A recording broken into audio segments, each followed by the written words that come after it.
आणि त्या पहिल्या इलेक्शनात जो भाग घेतलो तो महाराष्ट्र गोमंतक पक्षान घेतलो आणि त्या वेळार एक ताणें घोशणा दिल्ली की आमकां हांगासर बहुजन समाजाचें राज्य हाडपाचें आसा। हांगा जे पोर्तुगीज धार्जिणे लोक जे आसात तांकां आमकां पयस दवरपाचें आसा। आमची भाशा संस्कृती आमकां टिकोवन दवरपाची आसा आनी बांदोडकरांक अगदी अवघ्या काळांत अगदी तळागाळांतले गरिबांतले गरीब अशे लोक निवडले त्या निवडणुकीसाठी। अक्षरशः म्हणजे कोण दिसती पडटा ताका दवरलो काडून। आमच्या मोरजेंतलो एक काशीनाथ शेटगांवकर म्हणून शेतकरी, तो शेतान काम करतालो।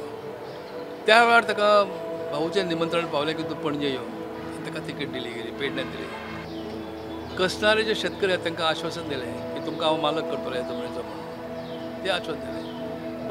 भाटकाराच्या भाटान रावपी जे लोक कोपीन रावताले किंवा ल्हानशें घर बांदून रावताले तांकां आश्वासन दिलें की तुमच्या ह्या घराची मालकी तुमकां दितात म्हणून आमी करून। आनी अशे कायदे फुडें केले की पोर्तुगीज काळान जे काही एक समाज समूह पोर्तुगेजांच्या सान्निध्यान सत्ता गाजयतालो। म्हणटाले आमी खरें पोर्तुगीजाची सत्ता आसा खरी, पण खरी सत्ता ही गोव्यातले लोकच चलयताले आणि एक दरी त्यांच्या मध्ये आणि बहुजन समाजामध्ये जाल्ली। तर त्या बहुजन समाजाक एक अशें आश्वासन मेळ्ळें बांदोडकर सारकें नेतृत्व फुडें जाल्ले भितरल्यान आनी त्या निवडणुकेन एक वेगळोच रंग भरलो। काँग्रेसीन केलें कितें, गोव्यातले मोठे प्रतिश्ठीत श्रीमंत अशा लोकांक सगळे कडेन तिकेटी दिल्यो।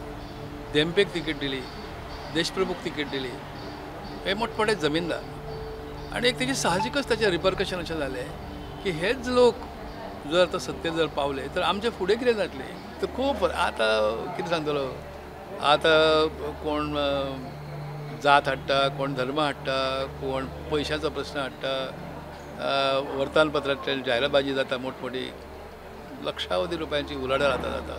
तसलें त्या वेळार कांयच ना।